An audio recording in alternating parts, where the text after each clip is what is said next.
जिस तरह आसफ मुनीर ने पाकिस्तान बर्बाद किया है, ऐसे तरह गुलाम मोहिउद्दीन, गप्पे शाह, सैयद नूर इन्हें फिल्म इंडस्ट्री ਨੂੰ ਬਰਬਾਦ ਕੀਤਾ ਹੈ। ਤੁਹਾਨੂੰ ਜਿੰਦ ਜਾਨ ਜੀ ਦੱਸਾਂਗੇ ਕਿਹੜੀ ਔਰਤਾਂ ਦੇ ਕਿਹੜੀਆਂ ਲੜਕੀਆਂ ਦੇ ਇਹਨੇ ਪੈਸੇ ਖਾਦੇ ਨੇ, ਕਿਹਦਾ ਮਾਲ ਖਾਦਾ ਔਰ ਕਿਹਨੂੰ ਝਾਂਸੇ ਦਿੱਤੇ ਨੇ ਕਿ ਤੈਨੂੰ ਹੀਰੋਇਨ ਬਣਾਵਾਂਗਾ। ਕਿਹੜੇ ਹੀਰੋਆਂ ਦੇ ਪੈਸੇ ਖਾਦੇ ਨੇ ਇਹਨੇ, ਹੀਰੋ ਜਿਹੜੇ ਵਿਚਾਰੇ ਨਹੀਂ ਬਣੇ। ਇਹੋ ਜਿਹਾ ਮੁਰਤਦ ਤੇ ਮਰਦੂਦ ਆਦਮੀ ਹੈ ਕਿ ਤੁਹਾਨੂੰ ਮੈਂ ਦੱਸ ਨਹੀਂ ਸਕਦਾ। ਗਾਣਾ ਹੋ ਰਿਹਾ ਸੀ ਪਿਕਚਰ ਐਜ਼ ਤੇ ਅਜ਼ਾਨ ਹੋਈ ਹੈ ਤੇ ਕਹਿੰਦਾ ਅਜ਼ਾਨਾਂ ਤੇ ਹੁੰਦੀਆਂ ਰਹਿੰਦੀਆਂ, ਚਲੋ ਚਲਾਓ ਮਿਊਜ਼ਿਕ। ਐਸਾ ਮੁਰਤਦ ਆਦਮੀ। ਜਿੰਦ ਜਾਨ ਪਾਕਿਸਤਾਨ ਜੀ, ਅਸੀਂ ਜਿੰਨੀਆਂ ਗੱਲਾਂ ਕਰ ਰਹੇ ਹਾਂ ਅੱਲਾਹ ਤਾਲਾ ਦੇ ਫਜ਼ਲੋ ਕਰਮ ਨਾਲ ਸਾਰੀਆਂ ਸੱਚੀਆਂ। ਇਹਨੇ ਜੋ ਸਲੂਕ ਕੀਤਾ ਰੋਮਾਨਾ ਨਾਲ, ਅੱਲਾਹ ਤਾਲਾ ਮਾਫ ਕਰੇ, ਮੇਰਾ ਪਰਵਰਦੀਗਾਰ ਅੱਲਾਹ ਮਾਫ ਕਰੇ। ਯਕੀਨ ਕਰੋ ਤੁਸੀਂ, ਉਹਦੀਆਂ ਬਦਦੁਆਵਾਂ ਨੂੰ ਲੱਗਣੀ ਹੈ, ਕਦੀ ਹੋ ਹੀ ਨਹੀਂ ਸਕਦਾ। ਮੱਕਾ ਫਤਿਹ ਅਮਲ ਹੈ, ਇਹਨੇ ਛੱਡਿਆ ਹੀ ਨਹੀਂ। ਉਹਦਾ ਪਹਿਲੇ ਮਾਲ ਖਾਂਦਾ ਰਿਹਾ, ਜਦੋਂ ਉਹਦੇ ਕੋਲ ਵਿਚਾਰੀ ਕੋਲ ਪੈਸਾ ਮੁੱਕ ਗਿਆ ਵਾ, ਅਰੂਜ ਆ ਗਿਆ ਇਹਦੇ ਉੱਤੇ, ਇਹਨੇ ਉਹਨੂੰ ਰਕਸ਼ੇ ਦਾ ਕਿਰਾਇਆ ਨਹੀਂ ਬਾਜ਼ ਔਕਾਤ ਉਹਨੂੰ ਦਿੱਤਾ। ਐਸਾ ਮੁਕਾਮ ਵੀ ਰਿਹਾ। ਇਹਨੂੰ ਜ਼ਰਾ ਸ਼ਰਮ ਨਹੀਂ ਆਈ ਤੇ ਸੈਮ ਜੀ ਨਾਲ ਐਂ ਕੁਆਬ ਉਹਨਾਂ ਦੇ ਮੂੰਹ ਚ ਪਾ ਕੇ ਤੇ ਅਧਰੋਂ ਆਪਣੇ ਵੀ ਮੂੰਹ ਚ ਪਾ ਕੇ ਕੁਆਬ ਕੱਟ ਕੇ ਖਾ ਰਿਹਾ। ਉਸ ਲਈ ਇਸ਼ਕ ਚੱਲ ਰਿਹਾ ਸੀ। ਇਹ ਉਦੋਂ ਦੀਆਂ ਗੱਲਾਂ। ਤੇ ਉਹ ਵਿਚਾਰੀ ਬਰਬਾਦ ਹੋਈ, ਤੜਪ ਰਹੀ ਹੈ। ਰੁਖਸਾਨਾ ਨੂਰ ਘਰ, ਕਿਉਂਕਿ ਔਰਤਾਂ ਨੂੰ ਪਤਾ ਹੁੰਦਾ ਕਿ ਕੀ ਹੋ ਰਿਹਾ ਵਾ। ਮੇਰਾ ਉਹਦੇ ਦਿਲ ਤੇ ਕੀ ਬੀਤਦੀ ਹੈ ਜਦੋਂ ਉਹਦਾ ਖਾਮਦ ਉਹਨੂੰ ਛੱਡ ਕੇ ਤੇ ਦੂਸਰੀ ਔਰਤ ਕੋਲ ਜਾਂਦਾ। ਤੇ ਇਹ ਤੇ ਇਸ ਕੰਮ ਦਾ ਮਾਸਟਰ ਆਦਮੀ। ਲੜਕੀਆਂ ਨਾਲ ਤਲਕਾਤ ਵਧਾਉਣਾ, ਲੜਕੀਆਂ ਨਾਲ ਸਾਰਾ ਕੁਝ ਮੈਂ ਤੁਹਾਨੂੰ ਬਿਆਨ ਨਹੀਂ ਕਰ ਸਕਦਾ। ਜਿੰਦ ਜਾਨ ਪਾਕਿਸਤਾਨ ਜੀ, ਇਹਦੀਆਂ ਸਾਰੀਆਂ ਕਰਤੂਤਾਂ ਜ਼ਾਹਿਰ ਕਰਾਂਗੇ। ਇੱਕ ਦਿਨ ਇਤਫਾਕ ਹੋ ਗਿਆ, ਇਹਨਾਂ ਕਹਿੰਨੇ ਮੈਨੂੰ ਕੱਲ ਪਾਇਆ, ਮੈਂ ਇਹਨੂੰ ਕੱਟ ਕਰਕੇ ਤੇ ਦੂਸਰੀ ਫਿਲਮ ਸ਼ੁਰੂ ਕਰ ਲਈ। ਮੈਂ ਪੈਸੇ ਲੈ ਕੇ ਗਿਆ ਸੈਮਾ ਨੂੰ ਸਾਈਨ ਕਰਨ ਵਾਸਤੇ ਦੂਸਰੀ ਫਿਲਮ ਦੇ। ਕਿਹਾ ਤੂੰ ਛੱਡ, ਤੂੰ ਮੇਰੇ ਨਾਲ ਦੂਸਰੀ ਫਿਲਮ ਕਰ।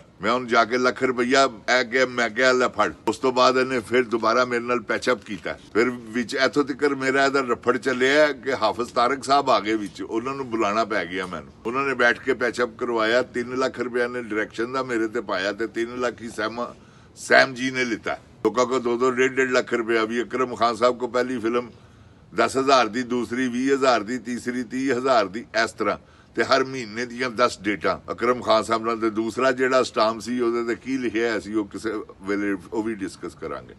ਤੇ ਗੁਜ਼ਾਰਿਸ਼ ਹੈ ਕਿ ਸੈਮਾ ਜੀ ਨੇ ਲੋਕਾਂ ਕੋਲੋਂ ਮੈਨੂੰ ਇਤਮਾਦ ਚ ਲਿਆ ਕੇ ਸੈਮਾ ਜੀ ਨੇ ਜ਼ਿਬਾ ਕਰ ਦਿੱਤਾ, ਇਹਦੇ ਹੱਥੋਂ ਕਰਵਾਤਾ। ਕਿਉਂਕਿ ਆਪ ਤਾਂ ਨਾ ਮੇਰੀ ਉਹਨਾਂ ਨੂੰ ਉਸ ਤੋਂ ਪਹਿਲੇ ਇੰਨੀ ਕੁ ਫਰੈਂਕਨੈਸ ਸੀ ਮੇਰੀ ਉਹਨਾਂ ਦੀ ਕਿ ਮੈਂ ਤੁਹਾਨੂੰ ਬਿਆਨ ਨਹੀਂ ਕਰ ਸਕਦਾ। ਉਸ ਤੋਂ ਬਾਅਦ ਜਦੋਂ ਫਿਲਮ ਸ਼ੁਰੂ ਹੋਈ ਹੈ, ਉਹਨਾਂ ਨੇ ਬਿਲਕੁਲ ਫਰੈਂਕਨੈਸ ਵੀ ਖਤਮ ਹੋ ਗਈ, ਮੇਰਾ ਮਾਲ ਵੀ ਖਤਮ ਹੋ ਗਿਆ। ਇਹ ਮੇਰੇ ਨਾਲ ਸਲੂਕ ਹੋਇਆ ਤੇ ਇਨਸ਼ਾਅੱਲਾ ਅੱਲਾਹ ਤਾਲਾ ਰਹਿਮ ਕਰੇਗਾ। ਐਸੀ ਕੋਈ ਗੱਲ ਨਹੀਂ ਕਿ ਜ਼ਿੰਦਾ ਮੈਂ ਫੇਰ ਵੀ ਹਾਂ। ਮੈਂ ਇਸ ਕਰਕੇ ਸਾਰਾ ਕੁਝ ਬਿਆਨ ਕਰ ਰਿਹਾ ਹਾਂ ਕਿ ਇਹ ਅੱਗੇ ਤੋਂ ਕਰ ਨਾ ਸਕੇ, ਕੋਈ ਵੀ ਨਾ ਕਰ ਸਕੇ। ਕੋਈ ਐਸਾ ਵੀ ਹੋ ਸਕਦਾ ਵਾ, ਕੋਈ ਮਲਕ ਹੀਰਾ ਸਾਹਿਬ ਵਰਗਾ ਹੀ ਨਾ ਆ ਜਾਵੇ ਮੈਦਾਨ 'ਚ, ਤੇ ਮਤ ਕਰੋ।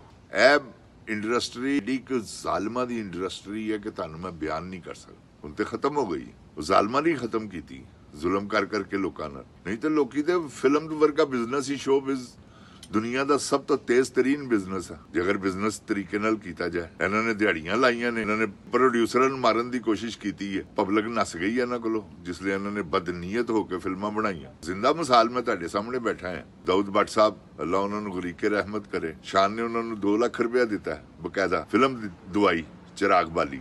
ਮੈਂ ਅੱਗੇ ਵੀ ਜ਼ਿਕਰ ਕਰ ਚੁੱਕਾ ਹਾਂ। ਗੁਜ਼ਾਰਿਸ਼ ਹੈ ਜਿੰਦ ਜਾਨ ਪਾਕਿਸਤਾਨ ਜੀ ਹੈ, ਅੱਲਾ ਮਾਫ ਕਰੇ ਉਤੋਂ ਫਿਰ ਸੈਮਾ ਜੀ ਨਾਲ ਜ਼ਿੰਦਗੀ 'ਚ ਅਟੈਚ ਹੋਣ। ਤੇ ਹੋਰ ਬੰਦੇ ਨੂੰ ਕੀ ਚਾਹੀਦਾ? ਪੈਸਾ ਵੀ ਉਹਨਾਂ ਕੋਲ। ਸੈਮਾ ਜੀ ਇਸ ਵੇਲੇ ਟੀਵੀ ਦੇ ਉੱਤੇ ਵੀ ਕੰਮ ਕਰ ਰਹੇ ਨੇ ਔਰ ਵੈਸੇ ਵੀ ਉਹਨਾਂ ਦੇ ਚਾਹਣ ਵਾਲੇ ਇੰਨੇ ਕੁ ਨੇ ਕਿ ਕੋਈ ਮਸਲਾ ਨਹੀਂ ਗਾ ਪੈਸਿਆਂ ਦਾ, ਕਿਉਂਕਿ ਪੈਸੇ ਤੇ ਹਰ ਇੱਕ ਨੂੰ ਚਾਹੀਦੇ ਨੇ। ਪੈਸਿਆਂ ਤੋਂ ਬਗੈਰ ਤੇ ਕੋਈ ਕਹਾਣੀ ਨਹੀਂ ਹੈਗੀ। ਜਿੰਦ ਜਾਨ ਪਾकिस्तान जी, अल्लाह ताला के फजलो करम से इंशाल्लाह मैं आपको बताऊंगा फिल्म इंडस्ट्री में कौन कौन जालिम है, था और अब भी। अल्लाह माफ करे तो बस तक फार अगर कोई चले जाए ना फिल्म बनाने के लिए, पुराने किसी भी डायरेक्टर को ले ले, वो समझ ले उसकी मौत बन जाएगा, बेचारे को मार देंगे। क्योंकि ये रीत है, इसी रीत को ये लेकर चले हुए हैं कि प्रोड्यूसर आ गया इसे इन्वेस्ट करने के लिए। अब ये रास्ते तलाश करते हैं कि कहाँ से इसे मारना है, कहाँ से इसे बर्बाद करना है। तो इनके पास तो दुनिया का सबसे बेहतरीन हथियार है। मारने की जरूरत ही नहीं, अगला खुद ही मर जाता है जब चटनी खाता है, जैसे कि मैंने भी खा ली हुई। तो वो जो लोग चटनी खाते हैं, सफदर साहब भी, उनको देखे ना, उनके साथ ऐसा सलूक किया इसने शेल्टर सैमा जी का, क्योंकि बहुत ज्यादा रिस्पेक्ट करते थे, इज्जत करते हैं बल्कि, कि इसीलिए तो उन्होंने 7 करोड़ रुपए की फिल्म बनाई है। और फिल्म देखें आप, 1 करोड़ रुपया भी नहीं लगा हुआ। वो क्या है, मुस्कुराहटों पे निछावर कर दिया मलिक साहब ने और इन्होंने ले लिया। क्योंकि मेरे साथ तो सैमा जी ने ही जुल्म किया। मेरी तो वो कुलीग थी, दोस्त थी, कोई ऐसा मेरा कोई उनसे कोई तौबा नौज बिल्ला कोई ऐसा तल्लक नहीं था मेरा उससे जो कि हदूद से बाहर हो। मेरी उनकी रिस्पेक्ट आना, मेरी इज्जत करती थी, मैं उनकी इज्जत करता था, और इसी इज्जत में मैंने उनको एज ए हीरोइन, हालांकि मुझे जूनी मलिक साहब ने कहा है कि मैं सना को आपको करवा देता हूँ, जो आप कहेंगे वैसा ही। मैं कहा नहीं, मुझे जरूरत है सैमा जी, मेरी कहानी सैमा जी ही सूट करती हैं मुझे। उस वक्त हसन मुराद था डायरेक्टर। तो बात ये है, ये मैंने अगर सैमा जी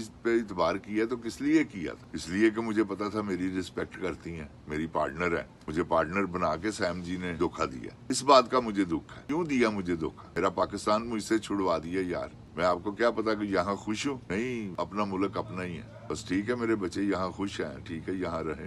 मेरी तो हतुल इम्कान कोशिश है कि अल्लाह ताला रहम करे मुझ पे, मेरा आने जाने का कोई सिलसिला बने और मैं पाकिस्तान आऊँ। तो मैं पाकिस्तान से इतनी मोहब्बत करता हूँ जैसे माँ अपने बच्चे से करती है, क्योंकि पाकिस्तान ने मुझे इज्जत दी, एहतराम दिया। आज यहाँ भी लोग मुझे जानते हैं, कोई गामा जट के नाम से, कोई दोसे के नाम से, कोई श्रृंगार सिंह के नाम से, क्योंकि लोगों ने मेरी फिल्में देखी हैं। वो आजकल आपको पता है यूट्यूब पे सारा कुछ है, लोग देखते हैं पंजाबी फिल्में। यहाँ शान की, सुल्तान राय की और शान की जब देखते हैं, मैं भी बीच में निकल आता हूँ। मुझे तो मौका ही नहीं मिला ऐसा, क्योंकि फिल्म इंडस्ट्री ने मेरे साथ इतनी जबरदस्त ज्यादती की है कि मैं आपको बता नहीं सकता। अगर ये मुझे पीछे न रखते तो आज फिल्म इंडस्ट्री बंद ना होती, क्योंकि शान बहुत बड़ा एक्टर है, इसमें कोई शक नहीं, उतना ही बड़ा मुनाफिक। अगर वो ये चाहता, फिल्म इंडस्ट्री चल रही थी, चलती रहनी थी। तो राय साहब का काम था, इतनी देर वो उन्होंने चलाई। किसी अगर माड़े आदमी ने कहा कि डायरेक्टर है और उन्होंने देखा है कि यार ये बिल्कुल फारग है, उन्होंने कहा कर ला शुरू यार। वो राय साहब ने उसको टाइम दिया, आहिस्ता आहिस्ता आहिस्ता उसकी 2-3 शूटिंगें की राय साहब ने। उसकी फिल्म की फोटो, वो सेट बना है, वो रॉयल पार्क किसी ना किसी ने उससे खरीद ली, फिल्म बन गई। ये करते थे राय साहब, और ये इसे भी ये करना चाहिए था। हालांकि यूसुफ खान साहब भी थे उस दौर में, इकबाल हसन भी था, लेकिन वो नहीं ऐसा करते थे, ये राय साहब करते थे, क्योंकि राय साहब ही बिकते थे। अब ये शान बिकता था, इसको चाहिए था कि ये इंडस्ट्री को सहारा दे और एक्टरों के साथ ज्यादती ना करे। आता था ये लेंस लगा लो, यहाँ तक मुझे इतना इतना एक्सपोज करो, इतना इतना एक्सपोज करो, वो लेंस लग जाते थे। डायरेक्टर बेचारा खामोश, बोलता ही नहीं था। क्या करे, शान साहब आए हैं, यही बड़ी बात है। इंशाल्लाह ये गपे शाह को चलेंगे, आपको बताएंगे कि गपे शाह क्या है इंशाल्लाह। अस्सलाम वालेकुम। पाकिस्तान जिंदाबाद, पाक फौज पाइंदाबाद।